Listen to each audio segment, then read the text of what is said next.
Hello everyone and welcome back to another video. I as always am Grestar and this is another Q&A about half a year after I anticipated releasing it. Now I'm not saying that I recorded this that long ago and I just didn't edit and put it up or anything. Nope, I have not done anything with the Q&A for almost 6 months now. So finally, here we go. And this is how it's going to go. Partly because I feel bad, because it took so long, I'm going to read like every single question that I had gotten from both my Q&A announcement video and the Q&A like post that I made on my YouTube channel. And so it should include like everyone's questions. So a lot of these questions are going to be duplicates because again, I want to give like everyone their little moment of spotlight where it appears on the screen as I answer the question, right?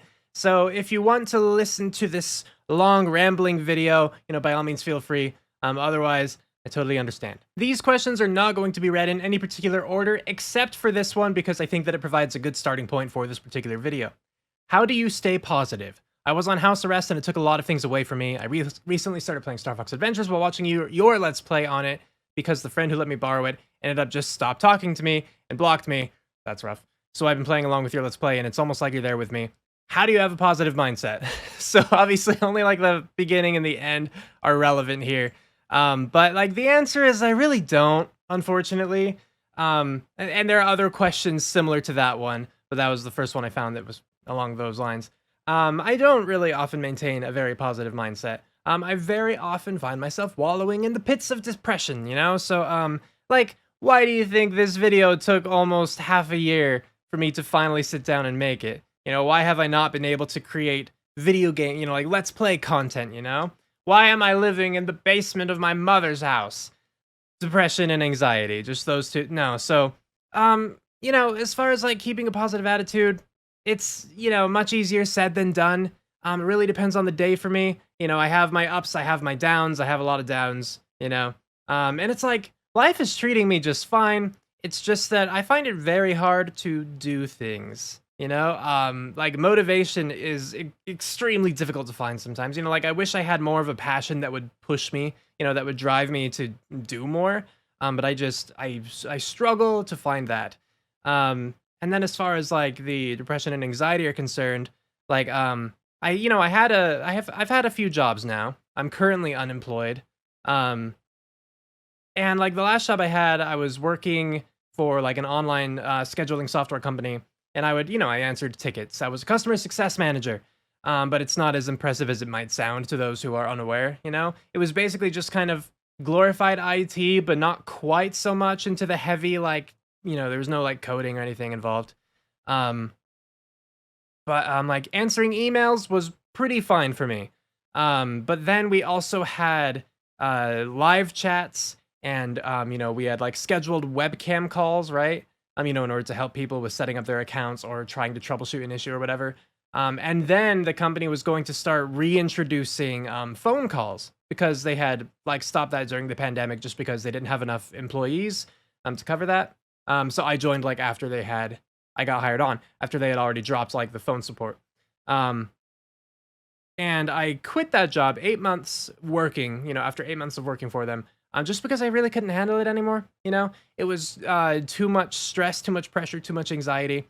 I just couldn't deal with having to, like, the customer's always right is like such a BS thing. Customers are idiots. If you're a customer, you're an idiot. Like, it's just what it was so stressful and I just hated that environment. And so I quit. And, recently in like trying to find other jobs that might better suit me, I've thought like maybe I should just go try to find a similar thing. But anytime in a job listing, there's like, phone calls or like, live chats with customers, like I just close out the page. Like I just can't handle it. So, keeping a positive mindset, I don't, unfortunately.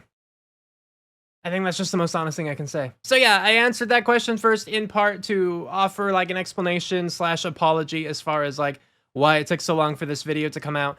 And, why like, I've put on hold because I still plan to resume at some point, Final Fantasy IV, why there haven't been really any other gameplay videos. Honestly, the only reason I've been able to keep putting out like death battle videos is because I promised that I would release one video every week, and I've been doing it. I've been doing it so far. I don't want to break that streak. I want to finish this year with one death battle reaction every week. So far so good. I just got to keep it up. So now I'll just be jumping into other questions. I just have them screenshotted in a folder. I'm just going to be, read one, click next, etc. So, were you doing a master's degree in psychology? No, I got both my bachelor's and my master's in English. It didn't have really any other. I think like it's not a minor emphasis, I guess. Was like in literary studies, but that was really just because like there's a creative writing one. And it had all of the same requirements as like the literature emphasis and then more. But like I specifically asked, the like career counselors or whatever, right, at school, like what is the difference between the two degrees? And they're like, oh, nothing aside from it says either like literature or creative writing. And so I was like, well, then I'm just gonna take the easier one because then I can graduate an entire semester or maybe more early. So yeah. But point is, Master of Arts in English. Overall, you're enjoying your return to DB reactions, right? Because as much as your fans are loving them, I'm sure it's important that you enjoy it as well. Otherwise, it's not great for either party. So, I mean, it's a bit of a two-sided answer, right? Because, like, on one hand, yes, I am enjoying the death battles. Like, watch it. Like, Death Battle is a good show. And, these recent seasons that I've been covering, like, they do have a lot of great episodes as far as, like, interesting characters that they chose, like matchups, good analyses, good animations, like the jokes are there and that's still good. And I just enjoy learning more about the characters. And so between the analyses and the conclusions, like you get a lot of that. So I've been enjoying reacting to the death battles. But then on the other hand, with all of that depression and anxiety and stuff, with the lack of motivation, again, it's just really hard. Like every week, I've been putting off recording until Friday. And if you didn't know, if you haven't been paying attention, I upload my reaction on Saturday. So I've really been like putting it off as long as I can, like every single time, just about basically every week, every Friday, I remark to like my mom or my younger brother, I'm like, oh, I have to record today. Like it feels like such a chore. And so it's again, like I'm happy to produce these videos for you. And like watching the death battles, I don't dread like watching them themselves. It's just like the whole thing of like, like I have to don my lights, I have to make sure I look presentable, I have to, put forth a certain amount of energy in order to actually make these videos. If you didn't know, I'm very heavily introverted. So to compound with all of the other stuff like the mental health issues. Like I do think it would be easier for me to more consistently upload if I didn't have to have all of this. But I know that like I've brought it up to some people in the past, like, maybe I should start uploading, like recording and uploading without a webcam. And everyone I've brought that up to has been disappointed. And so I hate disappointing people. And so I guess that's just not a good idea. The issue is that means that instead I just don't upload, So who knows? Maybe I'll still shift to that, at least in part. Just recording things without a webcam, just my microphone, just the game. And let me know what you all think in the comments below, I suppose. But yeah, so to answer your question, Eddie, well, I hope that answered your question. Hey Riz, I'm so proud of you for hanging in there through your depression. Thank you. I know how tough it can be. We're all here for you. For my question, what are some of your most anticipated video games right now? So I have not been anticipating video games for a long time, honestly. And that sounds weird, I'm sure, for a Let's Player. But I don't know, like the prospect of video games coming out, it just hasn't appealed to me for the longest time. And that's not to say that like good games are not released. It's just not something that I actively like keep tabs on. So like E3 doesn't mean anything to me, It's weird, but yeah. Like when I was younger, the games I most heavily anticipated were like the new Pokemon games, new Star Fox games, like Star Fox Adventures when that came out, that was huge. And then like I was anticipating Star Fox Assault for like so long in elementary, junior high, like that's what I recall. But like since then, I guess really the only things I've been anticipating are again like Pokemon games. I was anticipating like Legend of Zelda games for a while, but then I never played them. Like I still have never played Twilight Princess. I've never played Skyward Sword. I never played Breath of the Wild. And then, there are other like handheld games, like I never played Spirit Tracks. I'm sure there are others too, but yeah, so it's hard to say. Like right now, I would say the two that I'm most anticipating are like Pokemon Scarlet Violet, just because it's a Pokemon game, and so even though I've been really iffy on Pokemon games like recently, like recent generations. I still get excited, and then that's what kind of fuels the disappointment when I'm like, oh, but it's not Ruby, you know, it's not Fire Red version, because I just love those games so much. And Dragon Ball Xenoverse 3, because I believe that that's finally been officially announced. And if you didn't know, that means you probably haven't been paying too much attention to my channel. But I'm a speedrunner for Dragon Ball Xenoverse 2, and more recently, Dragon Ball Xenoverse 1. I don't like it as much, but I have done speedruns for it. Recently had world record on that one, actually. I beat any percent new game on PC in 109.36 or something like that. But then the other active runner right now, Chrome, he got a record recently of like 106.30 something. And I'm like, how on earth did you shave off 3 minutes? But recently I was on track for shaving off at least 2 minutes from my own time. So it wouldn't have beat record, but it would have got personal best. But then I died 5 times. So, but point is, Xenoverse 3, I'm looking forward to that. I'm not like the biggest Dragon Ball fan, but I do enjoy it as a series. I still have a long ways to go in the anime itself. But I'm hoping that I can enjoy Xenoverse 3 the same way that I enjoyed, in particular, Dragon Ball Xenoverse 2. Because I had a lot of fun routing that game, you know, for the speed run, and then trying to just get, you know, faster and faster times. So, yeah, I'm hoping that Xenoverse 3 will be a similarly good time for me. Oh, Solar Spartan, you have a lot of questions. Let's read this paragraph. Here it is. I've been keeping up with your channel for around 7 years, and it's been awesome growing up alongside your channel. I'm thrilled to hear that. Thank you. I remember finding your channel in late 2013 from your Binding of Isaac playthrough. Calling that a playthrough is pretty generous. Did I even do multiple parts? I honestly only remember doing like one video alongside Super Panda Cookie. This was back like when I had like 100 subscribers kind of thing, right? Super Panda Cookie was one of my YouTube friends. It was like Super Panda Cookie, Caius of Greylace or Caius Greylace. It's so interesting, by the way, thinking back on those times. Sorry, something on my finger's bugging me. I don't know if you can see it, but I'm just like rubbing it. It's so interesting thinking back on those times because, like, again, like I was just starting out. Other people were just starting out. One person that I recall that we talked a little bit, but we never ended up doing like any collaborations, and then we kind of just like drifted apart. There was Patrick Static, and I've looked him up recently, and like he's actually incredibly popular, and it's like, well done, Patrick. It's weird because, like, I knew you before you were, you know, popular. But anyway, let's continue reading this one.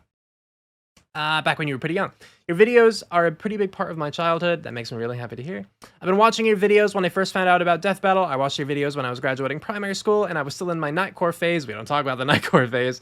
And I watched some of the videos on your gaming channel over the course of high school. Now I'm nearly halfway through my final year of high school. Now you should be about done then, considering this was 5 months ago. And I'm getting nervous about finally being an adult and having to be brought into a new world of responsibility. Anyways, enough about me. Time for me to interrogate you. Question 1.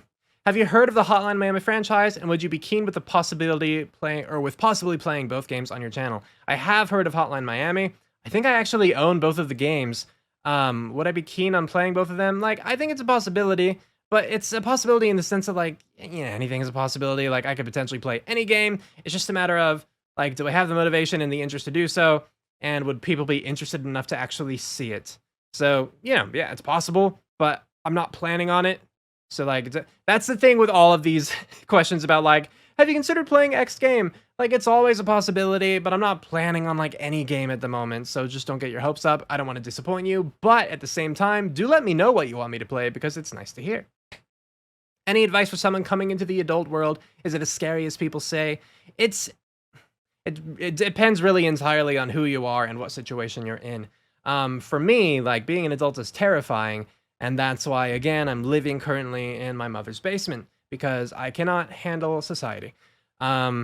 So, any advice for someone coming into the adult world? I would say get job experience, like, as quickly as you can, because when you're older, it's really hard to actually have employers notice you if you don't have prior job experience. And even if they notice you, you'll have all of these questions. Just you're going to be bombarded with like, what were you doing from this year to this year? Why didn't you work from this year to, you know, it's all that dumb BS. Because employers basically care more about like your stat sheet basically than what you're actually capable of doing for them. So sucks. Save up your money like responsibly, but at the same time, you only live once. So bloody enjoy it, you know, like do your best to do that. Like you don't want to spend all of your money on junk you don't need, but like if you want pizza, like bloody buy yourself a pizza, you know? If you're looking into a video game and you're interested, like buy the video game, have fun, you know?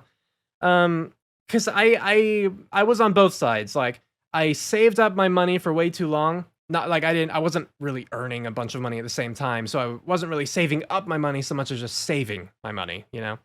Um, I did that, and then when I got comfortable with YouTube, I splurged like too much, and I spent it all, and then I stopped making money on YouTube, so that sucked. Um, so speaking from both of those perspectives, it's like you want to be able to save enough money where, like, if if something bad happens, like you're okay. You're not just like immediately on the streets or something, or like if you have like a medical emergency, you're not immediately like scraping the bottom of the barrel, searching the couch for every penny kind of deal. But you also want to be able to enjoy life while you can. Like I wish that I had done more when I was younger. And I know like I'm not old yet, right? But I'm older than I want to be. I wish I had done more when I was younger for sure. And so, just like take advantage of life while you can, because it definitely won't last forever. And you don't want to grow up with a bunch of regrets like I have. Next question. From one writer to another, what do you think are some general guidelines for writing a novel, or how do you keep motivation? I only ask because you remember a previous Q&A where I mentioned a book that I wrote years ago. Yes, I wrote a book. I named it Kinship. You won't find it anywhere because I just have, actually, there might be like the first chapter or something posted on, oh gosh, what's that website even called? I don't remember what that website's called. Bugger.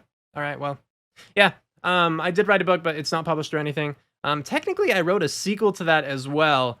Back in like 2018 or 2019, I wrote that just over NaNoWriMo, which if you didn't know, that's November. It's National Novel Writing Month, NaNoWriMo. But I haven't even read through it again since I finished writing it. Like I was just so anxious about the outcome. Didn't think it was anything great. And then it's just hard to like get started with reading like that for me. So, yeah, technically I've written 2 books. I would say for motivation and whatnot, setting clear goals can be really helpful, which is why NaNoWriMo is really helpful for me, because the point of that one, like nationally, the goal is to write 50,000 words in 1 month. For me, I always lowered it to 30,000 words in a month, just like 1,000 words a day, just because the other goal was really hard. Like 1,000 a day was hard enough for me. So I always change that, but just having a goal and like a deadline too, it's insanely helpful for me. Like if I have deadlines, I can actually do things. If I don't have deadlines, then I upload a Q&A video 6 months after I promised it, So yeah. Another big thing for writing is just get something down on paper, because you can edit what you've written, but you can't edit a blank page, Like you just need to have something to work with, and then you can polish it later. If you're like waiting to perfect it in your head first, like you're never really going to get anywhere. Like it's good to have a plan. Like an outline can definitely help a lot of people. Different people will write in different ways.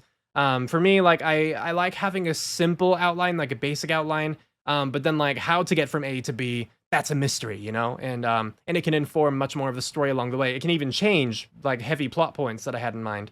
But it just depends on kind of like, you should test out different things and see what works for you, basically, because it's not going to be the same thing for every writer.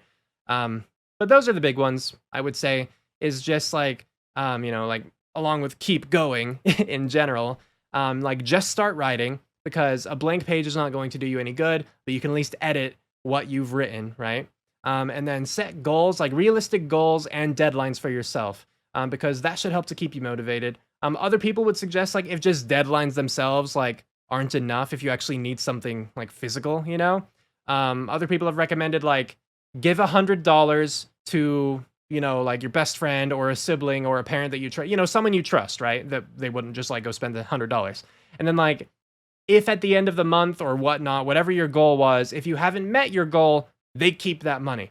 If you have met your goal, you get that money back, Things like that can motivate different people. So again, just mess around, see what works for you. Next question. If you could have any death battle idea made into an episode, which would you choose? This is going to upset a lot of people on this Q&A because a lot of people asked questions like this. I don't really have anything in mind. I don't know that many different characters, or if I, like, and of the characters I do know, I just don't have, like, strong attachments to, like, who would kill who in a fight. That just usually isn't something that I sit there and think about. And that's nothing bad against people who do. Like, obviously, that's a huge thing. Like, my younger brother is really big into it, too. He spends a lot of time on the Versus Wiki. You know, he'll, like, look up things himself and, like, do his own research and write down different feats and stuff. And so it's not to say anything bad about people who do think about this sort of thing all the time, but I just don't, which I know is going to surprise a lot of people considering I'm best known for my death battle reactions, but I really don't sit there and think about who would beat who in a fight. Who would beat whom, excuse me. So, I don't really have any anticipated death battles. Like, you know, I'll get excited over, you know, like, a death battle that's actually coming out. Like, you know, next time on Death Battle, so-and-so versus so-and-so. And I'll be like, oh, I kind of know them, you know, or whatever. But, as far as just, like, what would I propose out of a death battle that hasn't already been announced or whatever, like, I don't really have any ideas. As far as just in general characters I would like to see, you know, like characters from My Hero Academia are good. I feel like my favorites from Dragon Ball have mostly been used, but like seeing Krillin could be cool because I love my boy Krillin. Seeing Trunks could also be cool. I feel like that's actually a thing that's coming out, right? Seeing Trunks in a death battle. I know my younger brother was talking about the possibility of like a Trunks versus Silver the Hedgehog thing because they're both from the future and whatnot. But you know, whatever. I don't know. Basically, just like if I have an anime that I actually know, like sure, I'll see them fight someone. But do I have like a specific desire as far as like character versus character? Not really.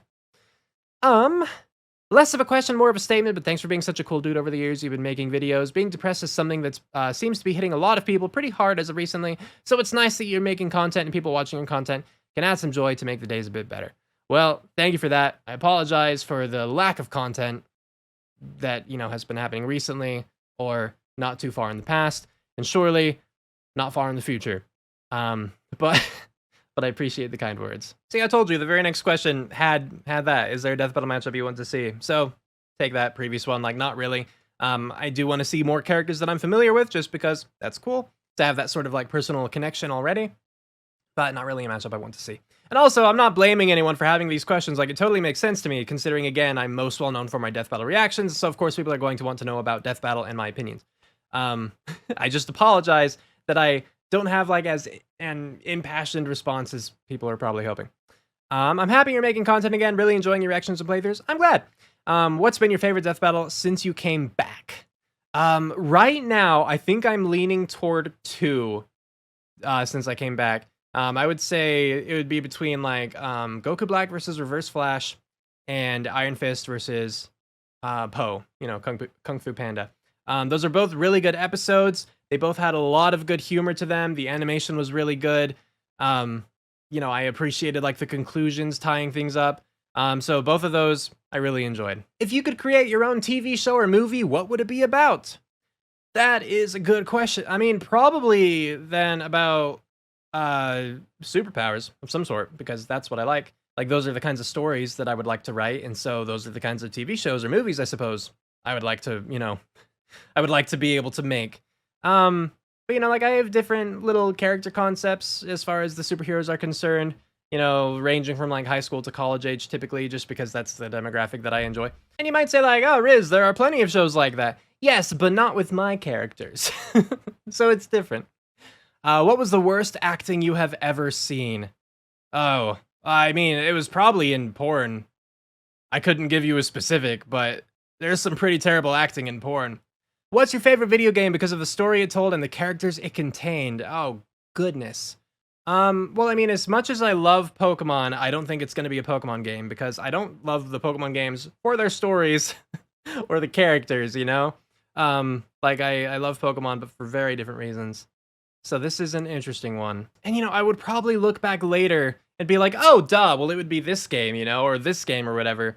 But I'm, like, struggling to think of games that I've played where, like, the story was the huge appeal to me. You know what? It might be Knights of the Old Republic. Star Wars Knights of the Old Republic.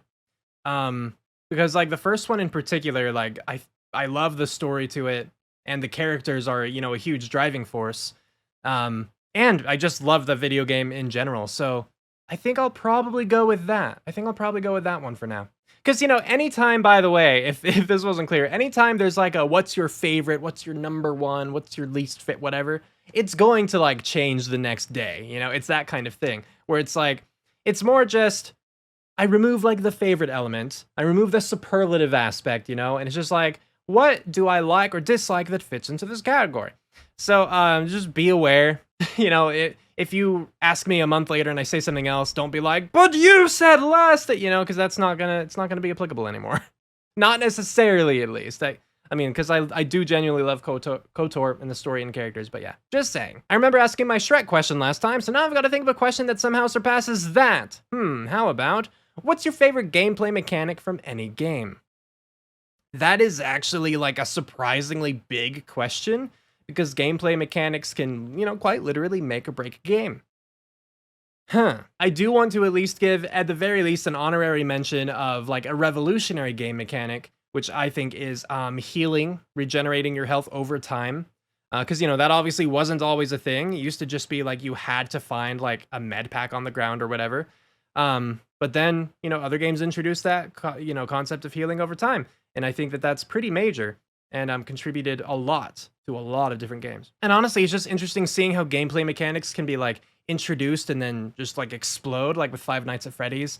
The whole camera system, the like energy, like resource management that went on in there. You know, just a bit of a tangent from the question. It's not entirely, you know, a direct answer, but it's related at least. I think that's cool how it's worked out like that, or how a bunch of different things have worked out like that. Here, I'll give my favorite, I'll give my favorite gameplay mechanic in recent times. That would be from the game Scrap Mechanic, which is kind of fun because gameplay mechanic, scrap mechanic. There are logic gates in that game. So if you didn't know, Scrap Mechanic is a game about like constructing things. You know, you're a scrap mechanic. The story so far is pretty non-existent. I'm pretty sure the game is still in like beta or something.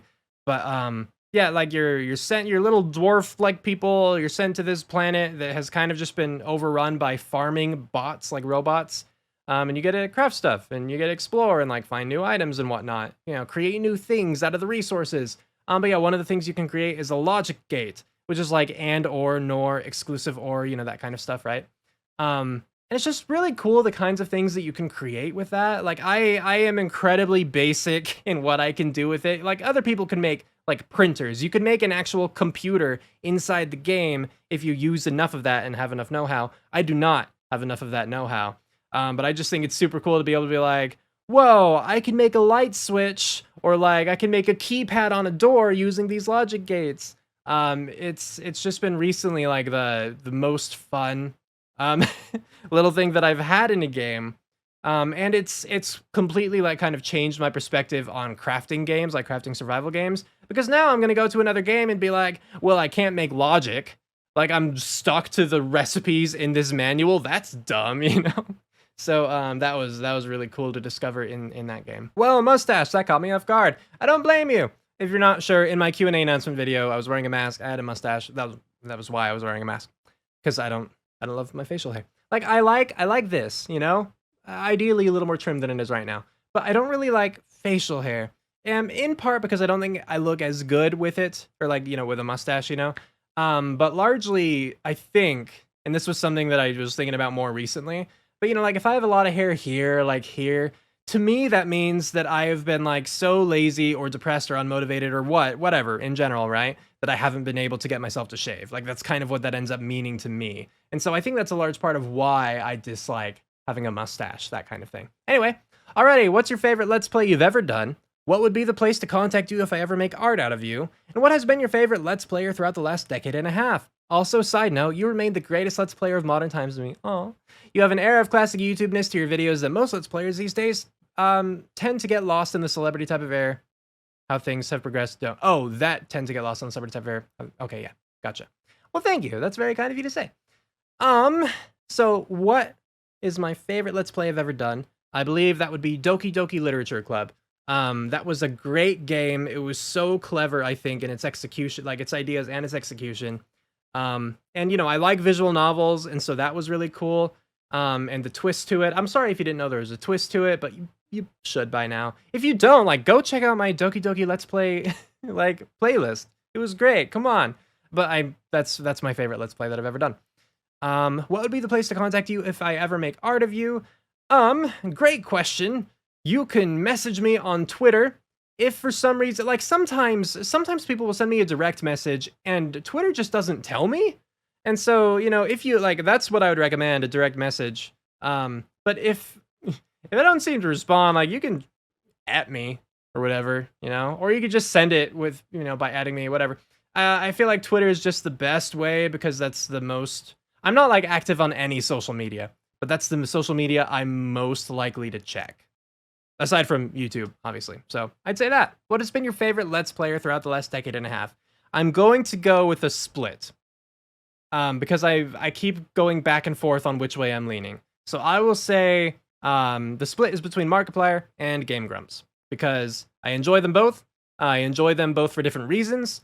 I have different kinds of issues with both of them. So, you know, but they're the ones that like I tend to keep coming back to. Like right now on Chrome, I have both of their YouTube channels open in separate tabs, you know, just so when I want to watch a video, I just refresh the page and I find, you know, a video, right? So I'd say those two. All right, and that's the last question of this one. Yay! Who was your biggest inspiration for content creating? Love your videos. Thank you, Kid Flash. My biggest inspiration for content creating was Tobuscus, if you know Toby Games. You know, Toby Turner, right? Because this was like shortly after I graduated high school.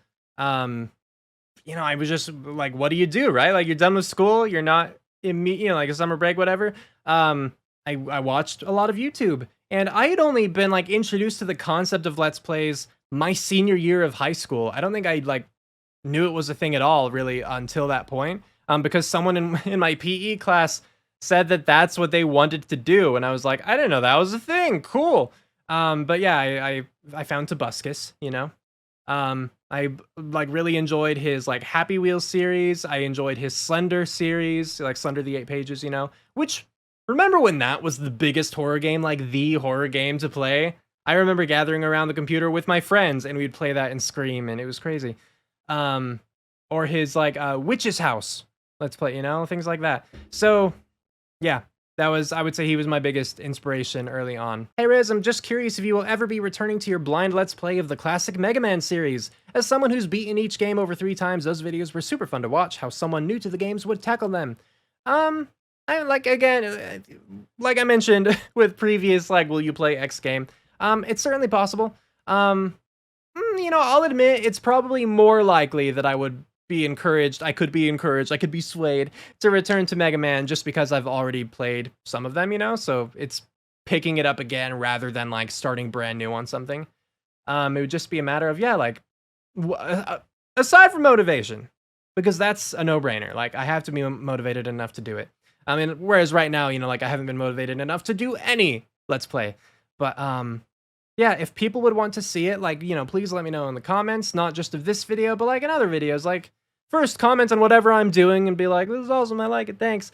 Also, have you thought about playing X? But yeah, so that's what I would say. How many of those did I play? I don't even remember what game I ended off on. And if you weren't aware, anyone who's watching this now, if you're like, I thought you only played the first Mega Man game. I only played the first Mega Man game on this channel. On my other channel, which I believe is now called Riz Grestar 2, because I wasn't sure what I wanted to do with it at this point, I played at least a few others. So if you're interested, you know, go check out that channel. You can search, you know, like I did other Let's Plays there. If you are missing out on content, you want more from me, like go check that out.